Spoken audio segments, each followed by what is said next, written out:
Erev Tov Rabotai, we are continuing with our Mishna Yomi, Mesechet Sheviit. We are up to Perek Vav, Mishnah Bet. Today's Mishnah should be Leil Mishmat, Neria ben Tzvelana, Aranbai, Menuchato Begen Eden, Amen. Rabotai, the Rav gives us a small introduction to explain what the Mishnah is going to be talking about. The following Mishnah is going to deal with the laws of Syria. Syria was conquered by David HaMelech, but because he took Syria on his own initiative before all of Eretz Yisrael was conquered, his action is considered a kivush yachid, a conquest by an individual, which would not suffice to make it part of the land, to make the land part of Eretz Yisrael. Now, the Chachamim, they treated Syria like Eretz Yisrael regarding some things. In Eretz Yisrael, the actual Eretz Yisrael, the Torah prohibits working with attached produce, meaning produce that has not become detached from its natural place of growth unless you do it in an unusual manner. According to the Chachamim, even to do work with detached produce like threshing or winnowing, it has to also be done in an unusual manner. We're going to see this later on in Perek Chet Mishnah Vav, that the various prohibitions against working in the usual manner, they are apply only to Shemitah produce that the owner illegally prevented the public from taking. Produce that was declared ownerless and made available to all, like the halacha requires, can be processed in the usual way, even in Eretz Yisrael proper, and even when it's still attached to the ground. The Mishnah teaches now how these rules apply to Syria.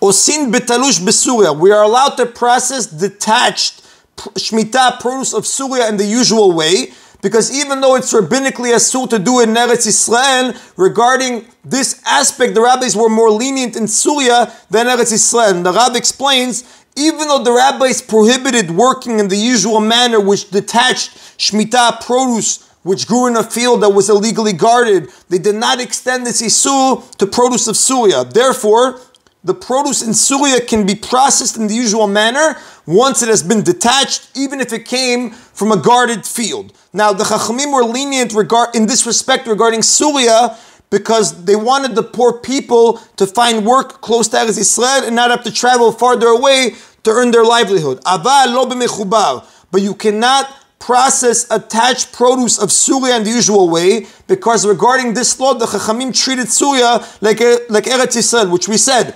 according to the Torah, you are not allowed to process Shemitah produce that is still attached to the ground, to its source, and it grew in a guarded field, unless you do it in an unusual way. According to the Chachamim, this restriction applies to Syria as well, that you cannot process Shemitah produce that is still attached to the ground, and it grew in a guarded field. The rabbis treated Syria stringently, like regarding this law, like Eretz Yisrael, so that Jews do not move out of Eretz Yisrael and settle into Syria to escape the restrictions of Shemitah. Now, Syria, we're not counting it as a fourth land like the included in the previous three we said in yesterday's Mishnah, because the law in Syria comes out to be the same law as the areas of Eretz Yisrael conquered only by Yehoshua. Just like working with detached produce is mutar in Syria, you are allowed to work with detached produce in Eretz Yisrael.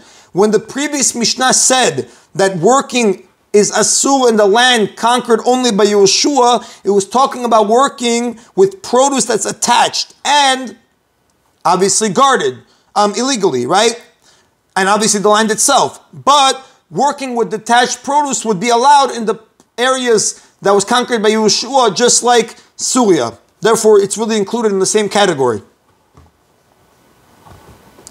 The Mishnah gives examples. Dashin v'zorin v'dochin u'amirin. We can thresh and winnow grain, we can crush grapes, and we can gather produce in the usual manner in Syria, because these activities are done with produce that has already been detached from its source. Avalo kotzrin v'lo botzrin v'lo moskin. We cannot harvest grain, grapes, or olives in the usual manner in Syria, because this work is done with detached produce. The Midrashim tell us that in Hebrew, there are three separate terms for harvesting for each of the major types of crop that go in Eretz Yisrael. Kitzira refers to harvesting grain. Bitzira refers to harvesting grapes. And Misika refers to harvesting olives. Really what we're saying here is that you cannot harvest grain, grapes, or olives, but he used three different words that explain the process for these three specific species. The Mishnah concludes, Klal Amar Rabbi Akiva. Rabbi Akiva says a rule. Kol shekayotze bo mutar be'eretz Yisrael osim oto beSuria. Any work that the Torah permits in the land of Israel, which means work done with detached produce, it can be performed in the usual manner in Syria, even according to the rabbis. And the Mepharshim explain, work that is biblically mutar to do in Eretz Israel, even though it's assumed midrabanan, which means processing detached produce in the usual way, it is completely mutar in Syria. However, whatever the Torah prohibits doing in Eretz Israel, which is processing attached produce, that's rabbinically asur in Syria, for the reasons that we said earlier. That is in Rabotai Mishnah Bet. Mishnah Gimel now is going to discuss a situation where produce that grew and was picked in the 6th year has to be treated like produce of Shemitah. What's the case? Bitzalim she'yardu alehem geshamim v'tzimchu. If onions were picked in the 6th year and they were replanted on Shemitah illegally, and the rain fell on them, causing them to grow more on Shemitah, im ha'ayu ha'alin shalem shchurin asurin. The law is like this. If their leaves became dark green, which shows, the Rav explains to us, which shows that they drew nutrients from the ground on Shemitah, they are asur. The leaves and the onions are subject, what does it mean asur? They are subject to the restrictions of the Shemitah produce. Meaning, in general, we say the status of vegetables regarding Shemitah is determined in the year in which they were picked. But these onions, even though they were picked in the 6th year, they are asur. Why? Because they were replanted and picked again during Shemitah. Therefore, the status changed from a 6th year vegetable to a forbidden Shemitah vegetable. That additional Shemitah growth, even though it's very small, transforms the entire plant into Shemitah produce. But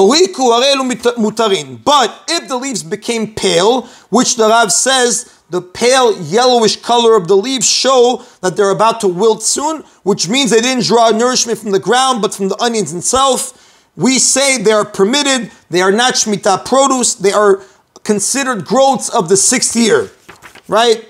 If